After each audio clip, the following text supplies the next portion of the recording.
Hello, my name is Pastor Keion Henderson. I give leadership to the LightHouse Church right here in Houston, Texas. I want to welcome you to our new show, Keon's Corner. You know, everybody needs somebody in their corner, and I want to be in yours. Today, we've got a great show planned for you. Mr. Ken Hamlin, former NFL athlete, is here to share with us today about a topic that we are discussing today called players that pray. You know, I was sitting there waiting on the quarterback to throw me the ball, and he didn't do it. Have you ever felt open in life and the ball didn't come in your direction? Stay tuned. I've got a way to show you how to be on the receiving end. See you in a moment.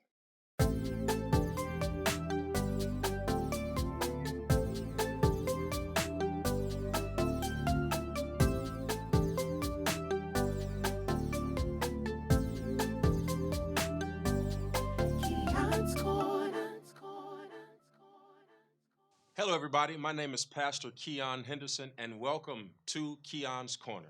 It is my job, yet it is my passion, to give you everything that's inside of me to help you to reach everything that's inside of you.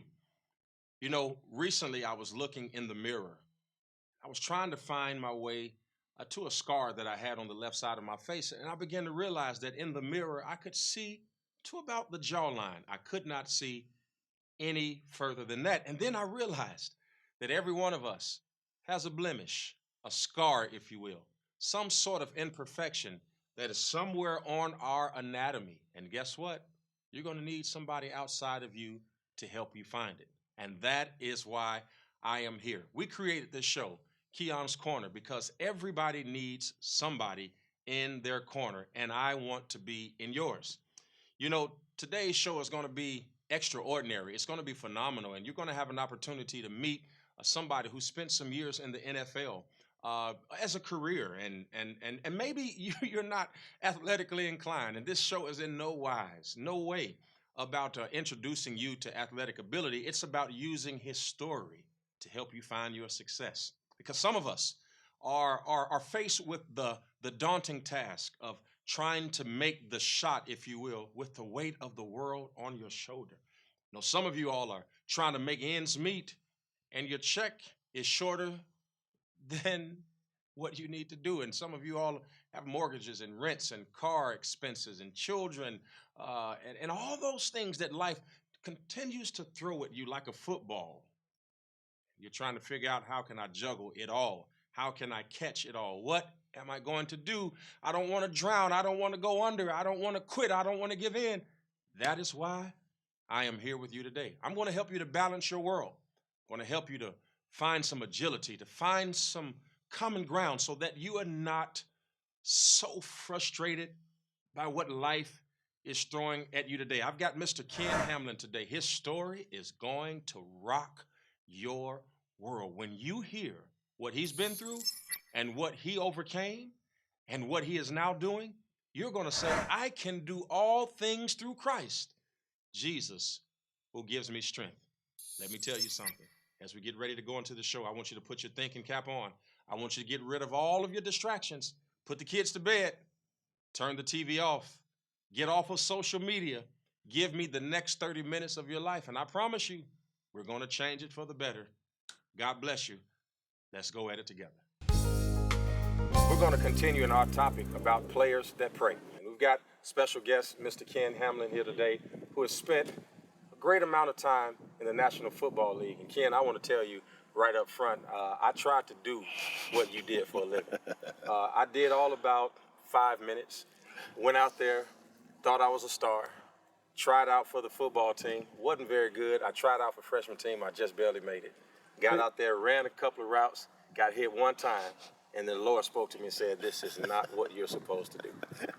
You might have needed 6 minutes. 5 minutes wasn't enough. Yeah, well, you know, I really made my mind up in the first 2 minutes, but I went out there because I didn't want anybody to talk to me. But, I mean, isn't football a tough sport? Football is tough. I always say that we're basically modern-day gladiators. It built a mental and a physical toughness in me early on, you know, playing from Pee Wee ball, playing all the way up until I played in the league, that, you know, you had to have a certain more of a mental toughness than you have a physical toughness, really, because you gotta put your body through a lot of tough situations to really push through to get to a certain level. Well, with that being said, I used to play college basketball, and my coach said to me, he said, Keon, there's more to life than sports, but through sports, you can learn a lot about life. My question for you is, which is more difficult, sports or life? Sports is a game. You get to really turn it off and on. Life is an ongoing thing, and you're going to learn every second of the day. What could really change your life down the line. Something that could be something so simple in the moment, or it could be something that's building up for the future. But I've learned a lot throughout life while playing sports as well. That it has changed my perspective and just my concept of what really what's life about. So you mentioned life. Yeah. You mentioned life, and I'm sure that because when I studied you've been all the sports. You played football, you played basketball, you played baseball. You're just one of those guys that has it all, right? Yeah. Super talented, and football is the sport that you chose. Well, I had to stop you there. I wasn't the most talented. Okay. I really, in football, even though I went to play in the NFL, I sat on the bench until probably my 10th, 11th grade year. A lot of people think that I just had it from Pee Wee ball on up, that it was given to me and it was just a gift. I had a chip on my shoulder for the longest because I didn't play. I saw guys out there playing. I wanted to be out there, but for one reason or another, and I always say it must have been because of me that I wasn't ready yet. So it built a chip on my shoulder, and as well, it built something inside of me to always push even harder. And I think that's what really got me to a certain level, to where once I got the position, I wasn't ever going to let somebody take it away from me. Yeah, so you called it a chip. Those who are watching us today, what I hear in my head is I hear faith. Yes. I hear faith. I hear faith. I hear you saying, and there may be somebody watching right now. You may have a chip on your shoulder. You may have a problem that is not sports oriented, but is life oriented. And if my statement is true, that there's more to sports than life, and through life you can learn a lot about sports, then what you're saying is correct. What did faith do for you? Your childhood is there, and sports are there. What did your faith do for you? And did you have a faith life early? No, I definitely did. My mom instilled that in us early. The one thing I think faith with me, my surroundings were never the best. Growing up, I didn't have the best surroundings to build a young man into a grown man of doing the right thing and being in the right places and that type of thing. So I think my goal and my mindset and my faith on where I wanted to go really pushed me beyond a lot of the distractions I could have had. It could have been so many distractions from junior high to high school that could have really took me down the path that a lot of my friends took. But I think that I was already locked in and loaded on what I wanted to do. I wanted to be better than my surroundings. I wanted to be better than what the percentages say, and I wanted to be better than what other people said I could do. And that's what sort of kept me focused on where I knew I would end up.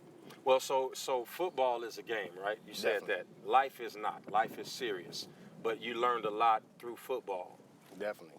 That helped you with your life. If you were looking at a young man, there's a young man watching right now, maybe a little boy who wants to be exactly who you are, who you were, what you did, what would your advice be to them? Because they may not have the talent you have. If they wanted to win at life, what should they do? Well, first off, I always say in life, there is no quitting. In sports, you can quit, and you have a choice to quit. I always take that option out.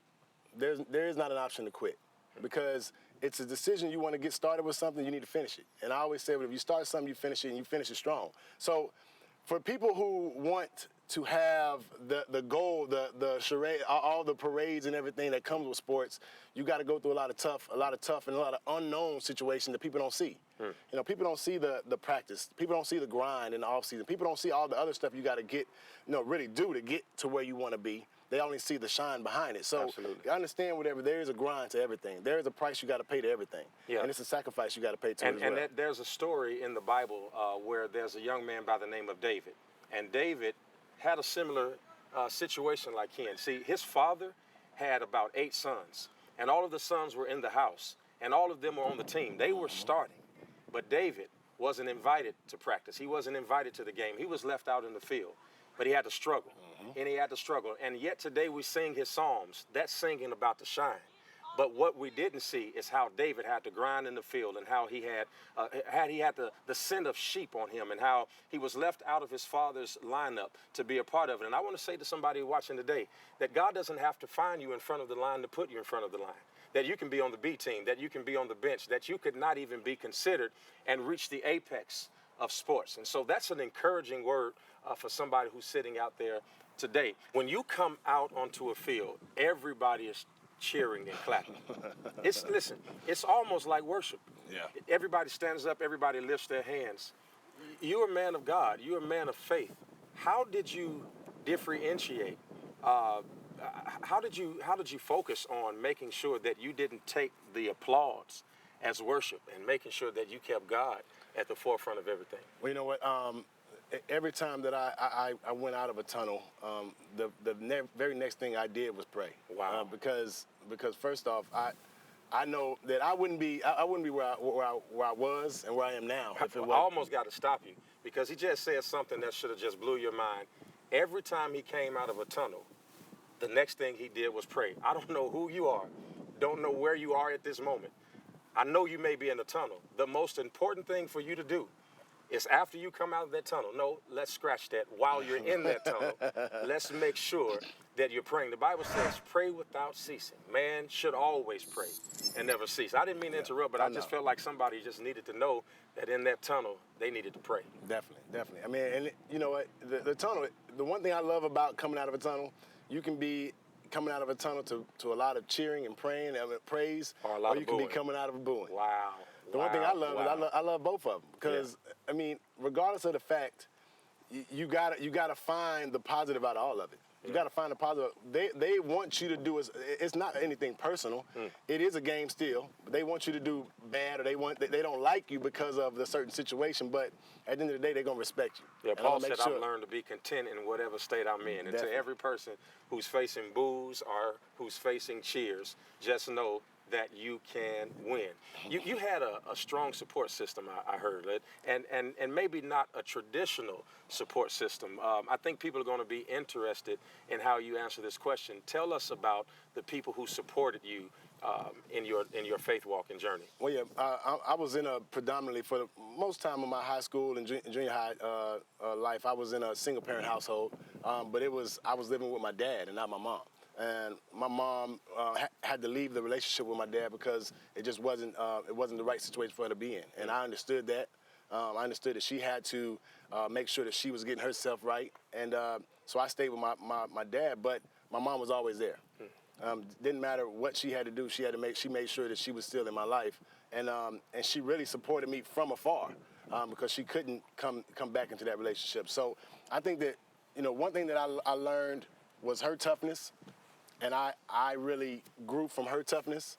My brothers and my sisters, their toughness and how they supported me and made sure that, it wasn't always monetary. It just certain things that you need, that you just know that you need somebody by your side.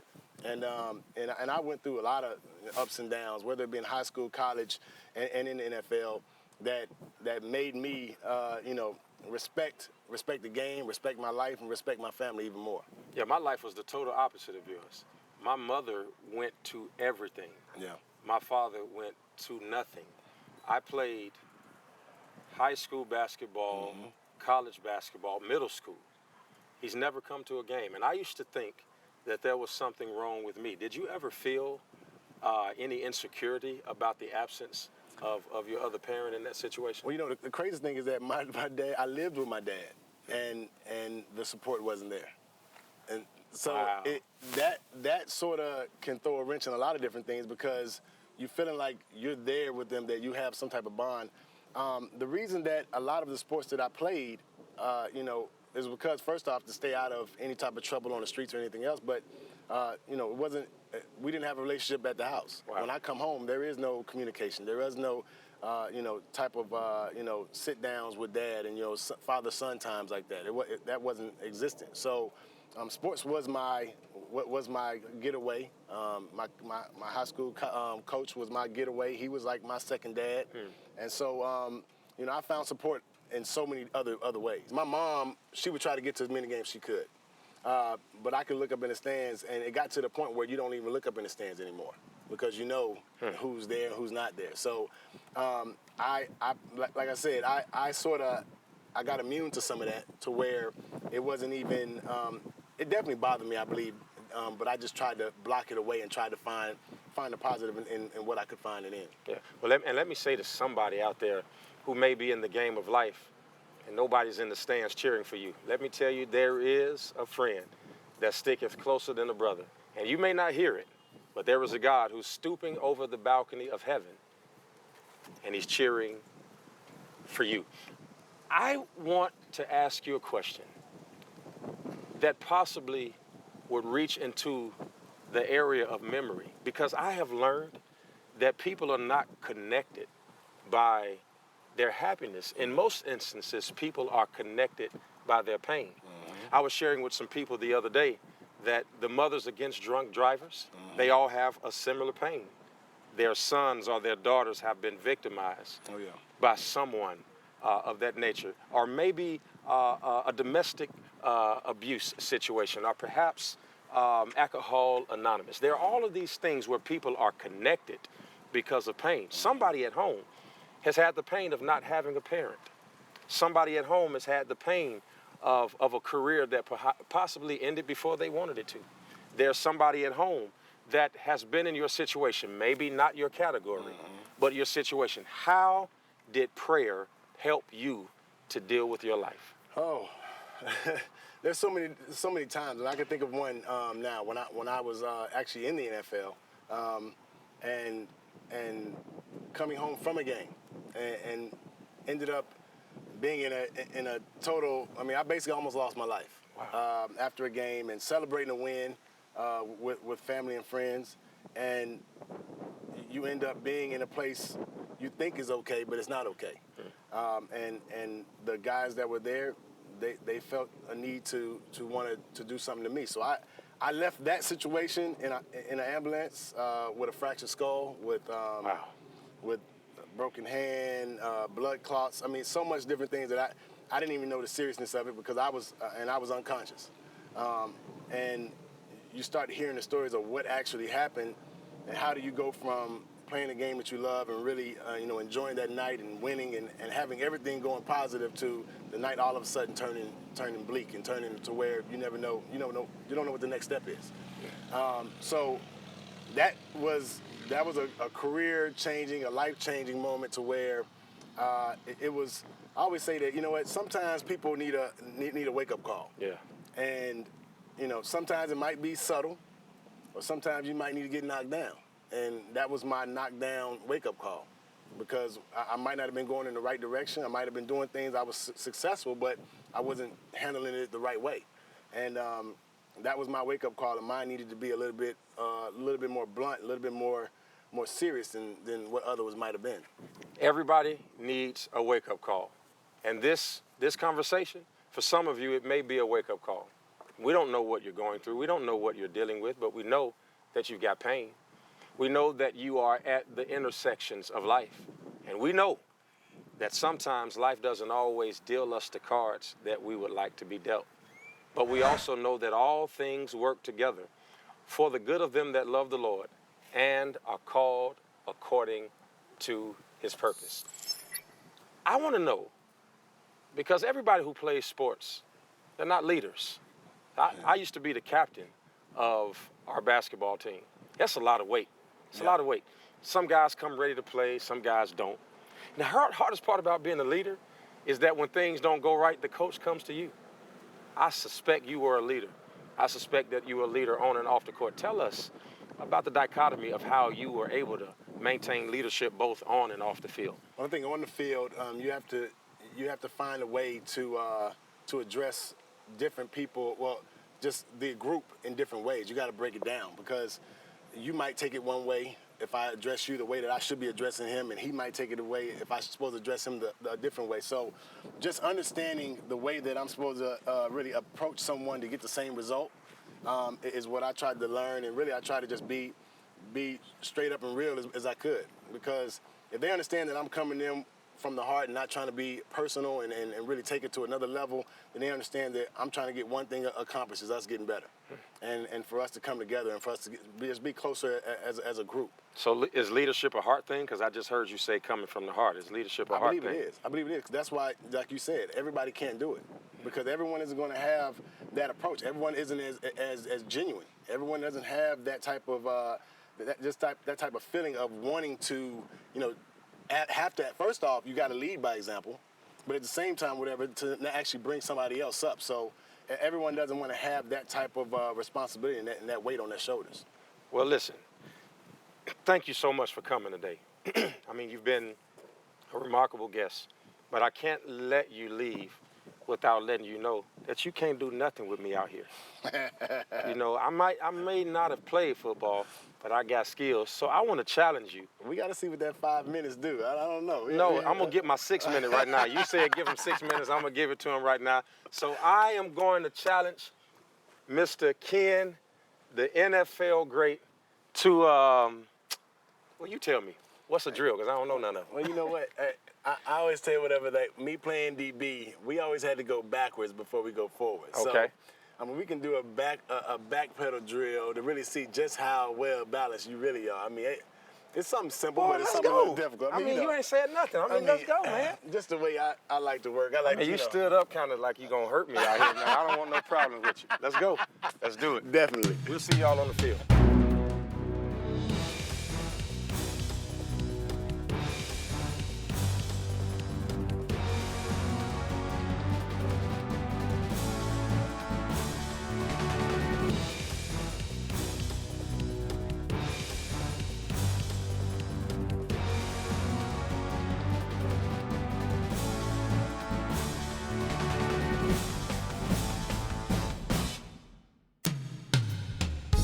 Thank you so much for spending these last few moments with me. I want to thank my guest, Ken Hamlin, for being with us today. And remember, there is something to players that pray. I want you to follow me on Instagram at Pastor Keion. I want you to go to my website, KeonHenderson.com.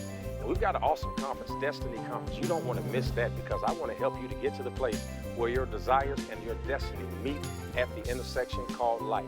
Everybody needs somebody in their corner, and thank you for letting me be in yours. My goodness, didn't I tell you that the show was going to be phenomenal? Can you imagine having millions of dollars at your disposal and it all is shaken by a split second of a car accident? Maybe you've never been in that type of car accident, but have you been in life's accidents? Have you crashed on the course of your destiny? I am hoping that what you just saw will change your life. Let me tell you the part of the story that you might not have caught, I should say. While we were backpedaling, you saw me turn around and take off into a full sprint. Do you know that the doctors told me that I would never do that again? Interesting how sometimes we can conceal a prognosis without even knowing it. You see, some time ago, I tore my ACL playing basketball. And when I say I tore it, it was not a partial tear. It was not a rupture of the third. It was a complete tear all the way through and through. My knee was so loose and so fragile that I literally could take it and separate it by hand. I was never supposed to be able to run like that again or stop on a dime or take a circle route like that. But you know what? All injuries, if you do right, they will recover. The Bible says that God will help us to recover it all. And that does just not mean just to recover finances, or it doesn't just mean to recover your relationships. Some of you all just need to recover your current state of mind. Some of you all need to just take that licking and keep on ticking. And as life continues to give you lemons, I want you to take them and cut them and squeeze them in the cup. Add a little bit of water, add a little bit of sugar, make you some lemonade. And don't just drink it for yourself, serve it. I want people to see that you were able to accomplish a turnaround. I wanted people to see that as a result of these 30 minutes that we spent together today, I want you to walk out with holy boldness and faith, because faith the size of a mustard seed can move a mountain out of your way. It is your mountain moving season. That old things are passed away, and behold, all things are new. No more crying about what happened. No more crying about what did not happen or what did happen. No more anger about what didn't come about and how your dreams didn't come to fruition. Maybe God wanted you to do something different than you wanted to do yourself. I wanted to be an NBA superstar. It was all I ever wanted to do. I went and shot hundreds of shots every day. I've spent thousands of dollars, or my parents did, on basketball camps. I played rain, sleet, and snow. I've shot 1 million jump shots in my life. And here I am preaching the gospel to you. Sometimes God differentiates your desires from your destiny, and you don't always end up where you want to be. Abraham, sometimes you've got to go to a place called there, and sometimes you've got to climb up the mountain, and sometimes you've got to take your only son. You've got to pull out that knife. You've got to be willing to sacrifice him before God will be able to reveal to you that there is a ram in the bush. I hope that my testimony is that ram. I hope that what I've been able to show you today is that bush. And I'm going to tell you, climb out of it. And I want you to take on the spirit of David, and every lion and every bear that comes up after you, I want you to kill it. This is your season to go to the next level. And I hope Ken's story and my testimony have helped you to achieve your dreams. I am Keion Henderson, and thank you so much for tuning in to another episode of Keon's Corner. I'll see you next week. And remember, as I always say, I love you. There ain't nothing you can do about it.